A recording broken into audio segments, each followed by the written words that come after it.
நமது கலாச்சாரம், நமது பண்பாடு எப்போதும் நம்முடன் நீடித்து இருக்கும். சப்ஸ்கிரைப் திலக்.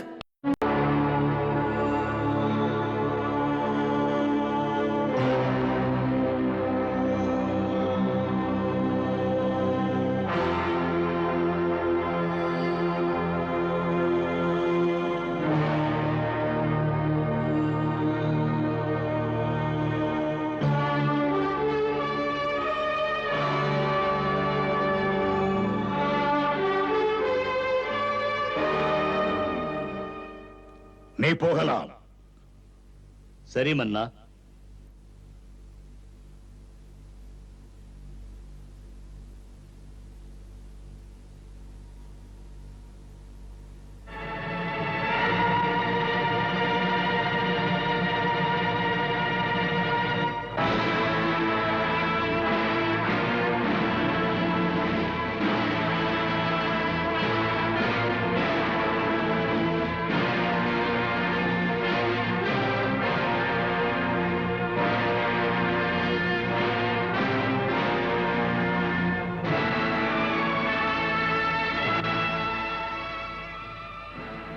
உண்மையா வசுதேவா? நீ உன் வாயால் பொய்யே பேசுவதில்லையோ? உண்மை பேசும் உத்தமன் நீ பொய் பேசினால் உனக்கு என்ன தண்டனை அளிக்கிறது? தண்டனை அளிக்கிறது மன்னன் தான். அதை சொல்ல வேண்டியது நான் அல்ல. பொய் சொன்னால் அதற்கு என்ன தண்டனை அரசே?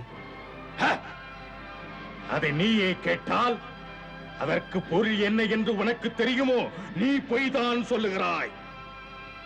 இல்லை, பொய் பேசிய வரலாறு இந்த வசுதேவன் வாழ்க்கையில் என்றுமே இல்லை. உன் பேச்சில் எனக்கு நம்பிக்கை இல்லை. உன் நெஞ்சை தொட்டு சொல். ஒரு பொய்யை மறைக்க இன்னொரு பொய். ஆம், ஒரு பெண் குழந்தையை உன் 8வது குழந்தை என்று நம்பும்படி என்னிடத்தில் வந்து சொன்னாயே, அப்போதே நான் சந்தேகப்பட்டேன். ஏமாற்றும் திட்டங்கள் எங்கோ யாராலோ தீட்டப்படுகிறது என்று. நம்பக்கூடாத உன்னை நம்பியது தவறு. நடந்தது நிஜம்தானா? அன்று பிறந்தது பெண்ணா? கொடுக்கும் போது பெண்தான் என்று நெஞ்சறிய சொன்னாயே, அது நிஜம்தானா?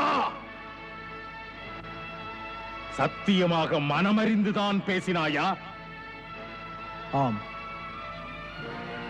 உண்மையைத்தான் அன்றும் சொன்னேன், இன்றும் சொல்கிறேன்.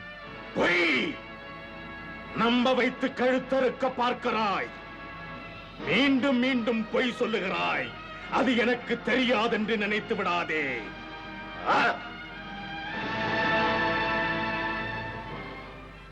அந்தரங்க சுத்தமுள்ளவன் நெஞ்சிலே அழுக்குகள் இருக்காது மன்னா.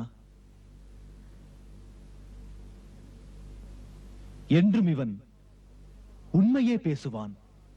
சிசுவை காக்க பொய் சொன்னால் அதுவே உண்மையாகாது என்பது உனக்கு தெரியாதோ? கேட்பதின் கருத்தென்ன? இதற்கோர் விளக்கம் தேவையா? 8வது பெண் என்று ஏமாற்றி கொடுத்த குழந்தை பட்டென்று வானத்தில் பறந்து 8 கையுடன் நின்று என்னை பார்த்து சொன்னதே, உன் மரணத்திற்கு காரணமானவன் பிறந்து விட்டான் என்று. ஏன் அது உண்மை இல்லையா? தெய்வம் பொய் சொல்லுமா? சத்தியத்தை சொன்னது யார்? வசுதேவனா இல்லை தெய்வமா? இரண்டுமே சத்தியம்தான் மன்னவா. சத்தியம் என்பது 2 அல்ல, அது என்றுமே ஒன்றுதான். அது எப்போதும் ஒன்றாகவே இருக்கும். இன்றிருக்கும் உண்மைதான் நாளையும் இருக்க போகிற உண்மை. இதுதான் உண்மையின் விளக்கமாகும். சத்தியத்திற்கு விளக்கம் சொல்லுவது சுலபமல்ல. மனிதனின் எண்ணங்களைப் போல அவன் பார்வை அமைகிறது. அது உண்மையை அளக்கின்றது. அது உண்மையின் ஒரு பாதியை பார்க்கிறது. அதனால் உண்மை அதற்கு முழுமையாக தெரிவதில்லை. பாதி உண்மைதான் உனக்கு தெரியுமோ? சரி, முழு உண்மை தெரிந்தவன் யார்? முழு உண்மையும் தெரிந்தவன் அண்டமெல்லாம் நிறைந்த ஆண்டவன்தான். அதுபோல பூரண உண்மை எது, பொய் எது, இதற்கு பதில் சொல்லுவது இயலாது. உண்மையில் நமது வாழ்க்கையே முழு உண்மை அல்ல. நம்மை போன்றவர்கள் இதையே உண்மையாக நினைக்கிறோம். ஏனென்றால் யோகமாயா நம்மை எல்லாம் ஆட்டிப் படைக்கின்றாள். பார்வையை பொறுத்து உண்மை புரிகின்றது. நான் எதை கண்ணால் பார்த்தேனோ அதை வைத்து மன்னரிடம் சொன்னதும் உண்மை. நீ அழகாக பேசிய தத்துவங்களை எல்லாம் நியாயப்படுத்த நினைத்தால் அது நடக்காது. புரியும் எனக்கு. உண்மையை போல் பொய் சொல்லும் கள்வனே, உன் 8வது பிள்ளை எங்கோ அனுப்பிவிட்டாய். வாய்மை உள்ளவன் வசுதேவன் என்று நம்பித்தான் அன்று நான் தேவகியை கொல்லாமல் விட்டேன். பண்புள்ளவன் நீ என்னை புண்படுத்தி பக்குவமாக பேசி நடிக்கின்றாய். ஊமை போல் இருந்து கெடுக்கின்றாய். நீ கொடுமையான தண்டனைக்குரியவன். உங்கள் குற்றச்சாட்டுக்களை நான் அடியோடு மறுக்கிறேன். மன்னா, உங்களுக்கு நான் துரோகம் செய்ததில்லை. மன்னா, என் மனம் அறிய எப்போதும் உங்களை ஏமாற்றியதில்லை.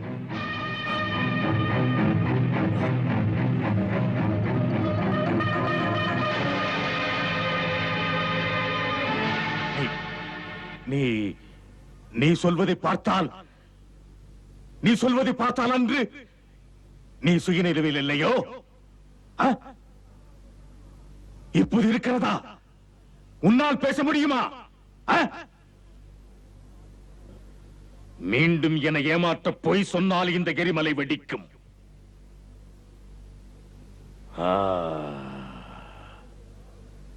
மௌனமாயிருந்தால் இப்போதும் உனக்கு சுயநினைவு இல்லை என்ற அர்த்தம்.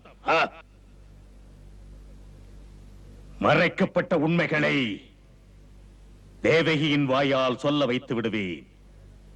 பாசமுள்ள தங்கை அவள். அவளிடம் கேட்பேன், உனக்கு வேண்டியது புருஷனா பிள்ளையா? சிந்திக்க மீண்டும் உன்னை சிறைக்கூடம் அழைக்கிறது. அங்கு போனால் உன் மயக்கம் தெளிந்துவிடும். யாரங்கே? ஆணையிடுங்கள் அரசே. இவனை சிறைக்கூடத்தில் பூட்டுங்கள். சிறை நடவடிக்கைகள் இவன் சிந்தனையை திருப்பும். அப்போது இவனை என் முன் கொண்டு வந்து நிறுத்துங்கள். போங்கள், இழுத்து போங்கள்.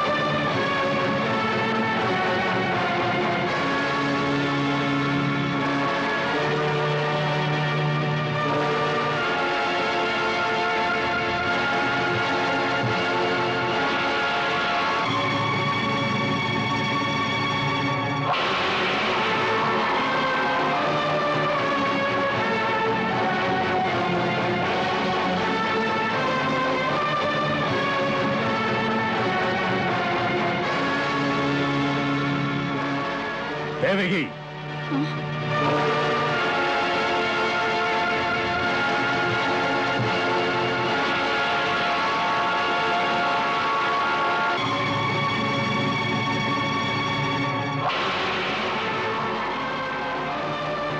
தேவகி, பொய் சொல்ல மாட்டாய் என்று எனக்கு தெரியும். நீ பெற்ற 8வது பிள்ளை எங்கு போயிருக்கிறான்? பேச மாட்டாயோ? பதில் சொல். அவன் கிருஷ்ணன் என்ற பெயருடன் நந்தகோபருடைய மகனாக வளர்கிறான். அவன்தான் உனது 8வது பிள்ளை. திட்டமிட்டு தான் நீங்கள் அவனை அனுப்பி வைத்தீர்கள். அப்படி இல்லை. அவன் அந்த யசோதை பெற்றெடுத்த பிள்ளைதான். மற்ற எதுவும் எனக்கு தெரியாது. உன் புருஷனை காப்பாற்ற நீயும் பொய் பேச துணிந்தாயோ? எனக்கு பொய் பேச தெரியாது. நந்தகோபுரை தங்கள் சபையில் பிள்ளை பிறந்ததை சொல்லி இருக்கிறார். அவர்கள் பல்லாண்டு செய்த தர்மத்தின் பலன்தான் அந்த பிள்ளை. அது அவர்களுடைய பிள்ளைதான். அது அவர்கள் பிள்ளை இல்லை. பிள்ளை இல்லை என்று பல்லாண்டு ஏங்கியவர்களுக்கு நீ பிள்ளை பெற்றவுடன் எப்படி அந்த ஏக்கம் தீர்ந்தது? அதுதான் பெண் பிறந்ததாக சொல்லி ஏமாற்றி விட்டாய். சந்தேகப்படுகிறீர்கள். சந்தேகமே இல்லை, இது சத்தியத்தின் பேச்சு. நீ பெற்றது பெண் குழந்தை அல்ல, நடிக்காதே. இல்லை, பெண்தான். பெண் குழந்தையைத்தான் நான் அன்று பெற்றெடுத்தேன். அதை ஆத்திரப்பட்டு என் கையிலிருந்து எடுத்துச் சென்றீர்கள். தேவகி, உண்மையில் உனக்கு பிரியமானவன் புருஷனாய் இல்லை பிள்ளையா?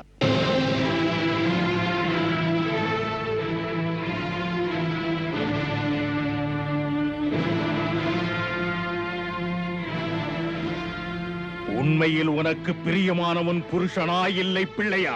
புருஷனா பிள்ளையா என்று கேட்கலாமா? பதில் தான் எனக்கு வேண்டும்.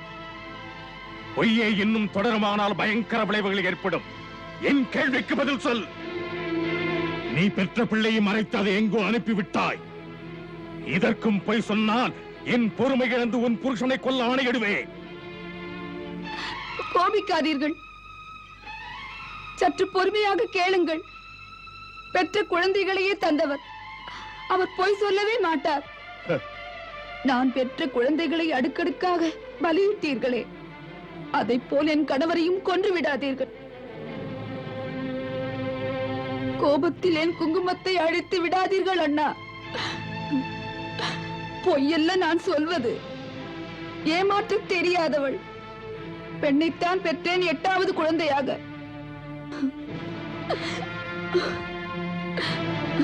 உங்கள் தங்கை உங்களிடம் பிச்சை கேட்கிறாள். அண்ணா, அவரை கொன்று விடாதீர்கள். உனக்கு பொட்டழிந்து போகக்கூடாது, புருஷன் சாகக்கூடாது. உடன் பிறந்த அண்ணன் போனால் கவலை இல்லை. கோபத்தை அடக்குங்கள். இரக்கம் இல்லையா? யாரங்கே? இப்படி கேட்டால் நீ சொல்ல மாட்டாய். இவளை இவள் கணவனுடன் சிறையில் அடைத்து விடு. தேவகி, உன் அண்ணனின் சுய வடிவம் உனக்கு தெரியாது. உன் 8வது பிள்ளை எங்கே எப்படி மறைக்கப்பட்டாலும் கம்சன் அவனை கொண்டு விடுவான். உனக்கு முடிவாக நான் சொல்லுவது, நானே உனது பிள்ளையை கொன்று அந்த பிணத்தை கையிலேந்தி உன் முன்னால் கொண்டு வந்து போடுவேன். இழுத்துச் செல்லுங்கள் இவளை.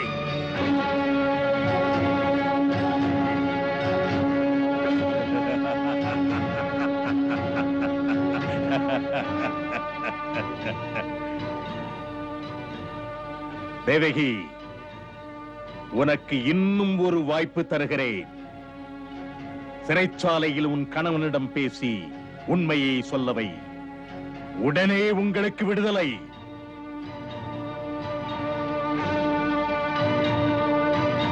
அழகு மாளிகை ஒன்று கட்டித் தருகிறேன். உன் புருஷனுக்கு என் ராஜ்யசபையில் பொறுப்பு மிக்க பதவி ஒன்றை ஒதுக்குவேன்.